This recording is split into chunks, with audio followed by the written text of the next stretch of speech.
자, 내년에 그 경제 분위기를 미국의 이 대형 투자은행 10개 중에서 5개가 내년에 침체가 올 거라고 이야기를 하고 있어요. 그래서 웰스파고, 이 도이치방크 등 월가 투자은행 10곳 중에 5곳이 이렇게 내다보고 있고요. 자, 정확하게는 시티은행, 웰스파고, 도이치방크, 노무라, TD증권 등이 내년 경제 침체 전망을 제시했어요. 자, 나머지는 경제 침체 없이 연착륙이 될 거라고 한다. 5대5로 딱 갈렸습니다. 그래서 미국이 도대체 내년에 침체에 접어들어서 어려워질 것이냐 아니면 적당히 그런 대로 막아가고 있는 연착륙이냐라는 것을 두고 지금 세계적 은행들조차도 의견이 갈리고 있는 상황이라는 겁니다. 그래서 미국의 경기 침체의 배경에는 미국 경제활동의 70%를 차지하고 있는 소비 지출이 둔화되고 있고 팬데믹 이후에 추가 저축이 고갈되고 있으며 학자금 대출 상한 재개, 고용 냉각, 신용 긴축, 재융자 어려움 등이 지금 미국 경제를 둔화시키는 상황으로 가고 있고 실업률 상승, 실업수당 청구 건수 등 노동시장도 지금 둔화되는 징조가 강하게 나타나고 있다라고 말을 하고 있습니다. 과거 미국 역사를 보면 붕괴는 굉장히 급속하게 와버리죠. 그래서 이런 것들이 예측이 전혀 되지 않았다는 겁니다.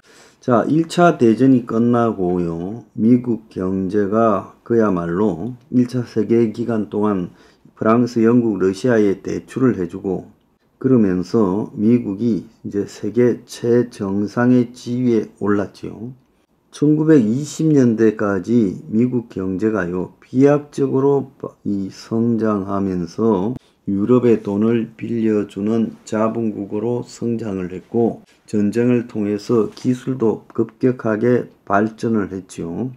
자, 그런데 1차 대전의 특수에 맞춰서 막대한 자금을 투자해서 만들어 놓은 설비가 1차 대전이 급작스레 끝나면서 이제 과잉 설비가 될 수 있고 또 그러다 보니까 수요 감소가 올 수 있는 상황이었지만 이런 것들을 좀 간과했는데 금방 20년대 초반부터 불황이 시작됐어요. 그래서 어려워지나 했는데 곧빨리 또 빠르게 성장해서 1929년까지 미국이 3.7% 성장했습니다. 과거에 미국이 대공황을 맞기 전에 어떻게 했는가를 우리가 좀 알아야 이번에도 그 대공황 같은 큰 위기가 왔을 때 예측을 할 수 있겠죠. 그래서 그때 당시에 미국은 이 자동차가 엄청나게 보급되기 시작하면서 1929년에 미국이 연 560만 대의 자동차를 생산했고 연관된 원유, 철강, 고무산업, 고속도로 건설, 자동차 수리업종 그러면서 전기가 보급되기 시작했고 이제 관련 세탁기, 자동차, 라디오가 대중화되고 제조 비중이 높아지고 노동 생산성이 빠르게 상승했고 주가도 올랐고 한마디로 풍요의 시대가 왔어요. 그때가 이제 스콧 피츠제랄드의 위대한 개첩이 영화에 나오는 시대였어요. 그런데 어쩌다가 갑자기 이렇게 위기가 왔을까? 농촌이 원래 하던 주요 산업이 말먹이를 생산하는 건데 말이 줄어드니까 농민들이 밀생산으로 업종을 바꾸었는데 전쟁이 끝나니까 밀수출도 줄어들었어요. 그러자 이제 농촌이 어려움을 겪게 됐고 자, 미국에서는 이런 농촌과 연관되어 있는 군소은행이 지역에 난립을 했어요.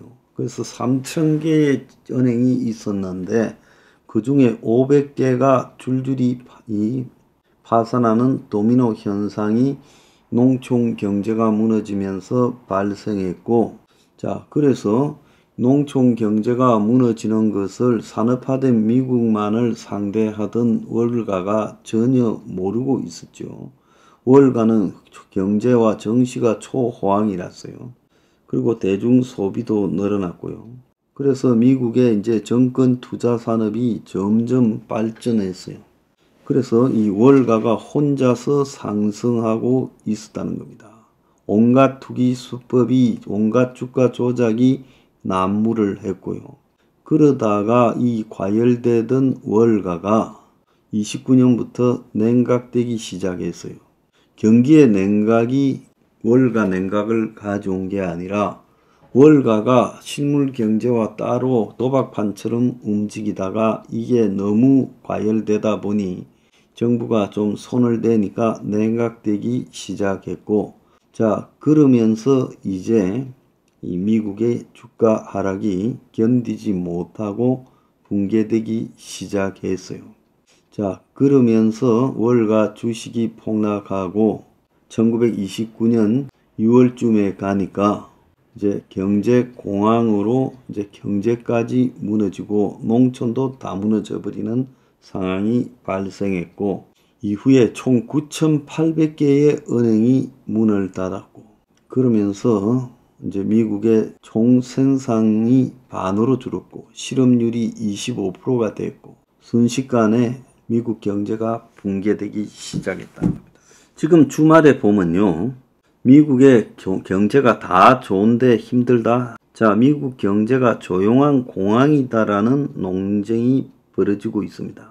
일부 미국의 이 전문가들은 현재 미국 상태가 조용히 대공황적 상황이 진행되고 있고, 그래서 이것을 조용한 공황, Silenced Depression이라고 부르고 있고, 젊은이들이 여기에 다 공감을 하고 있어요.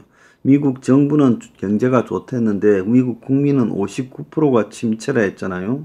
그래서 조용한 불황이라는 것은 미국인의 수입에서 주거비, 교통비, 식비 등 주요 지출이 차지하는 비중이 점점 늘어나고 있다.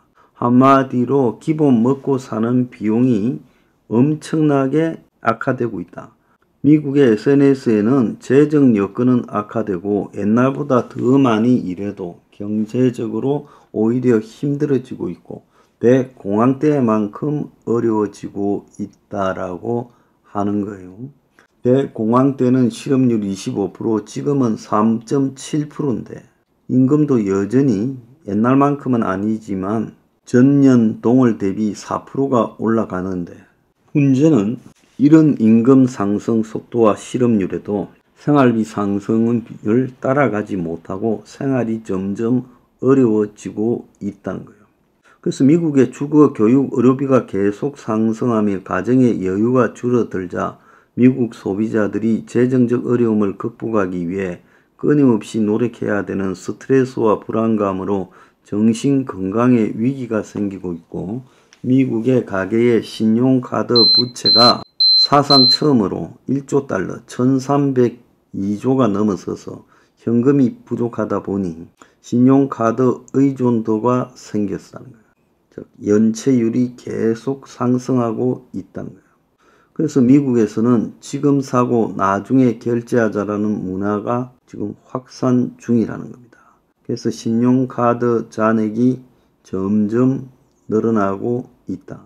수중에 가진 돈이 없으니 부채 의존도가 높아지고 퇴직연금에 손을 대는 사람들까지 커지고 있고, 그래서 겉으로는 아무런 문제가 없는데 실제 미국 사람들은 전문직 종사자들도 지금 임시직이라 언제 해고될지 모르는 불안한 직장 생활을 하고 있고, 빚더미에 올라앉은 대졸생들은 일자리를 찾더라도 지 수준에 훨씬 못 미치는 일자리 속에 불안정 고용으로 가고, 저축한 돈은 거의 없어서 구매력 하락이 지금 심화되고, 또 AI나 플랫폼의 이 사람을 대체하고 이러면서 실제로 이 경제 전문가들은 그렇지 않다고 말을 하고 있지만 미국 국민들은 그렇게 분명히 느끼고 있다는 겁니다. 그래서 역대 미국 젊은이들 중에 오늘날 젊은이들이 학자금 대출, 치솟는 임대료, 아무리 저축해도 내 집 마련이 불가능하다, 그런 아메리칸 드림이 불가능하다, 끔찍한 상황이다. 그래서 대공황이 유사한 지금 그야말로 조용한 대공황이 일어나고 있다. 이렇게 말을 하고 있습니다. 자, 미국의 경제가 비정상적인 상황이라는 것은 분명한 것 같고요. 자, 이 수치와 실체의 괴리를 어떻게 이야기할 거냐. 자, 이게 지금 문제입니다. 아마 올해 안에, 내년에, 아마 내년에 미국 경제가 뭔 문제가 생겨도 큰일이 생길 것 같습니다.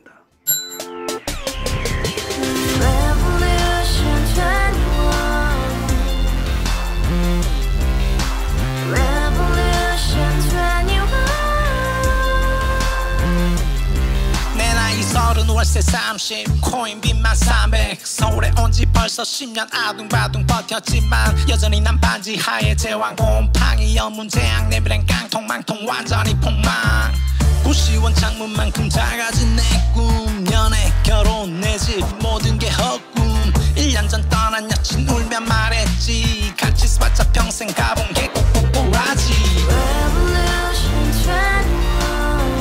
가바후스 700 나도 소유주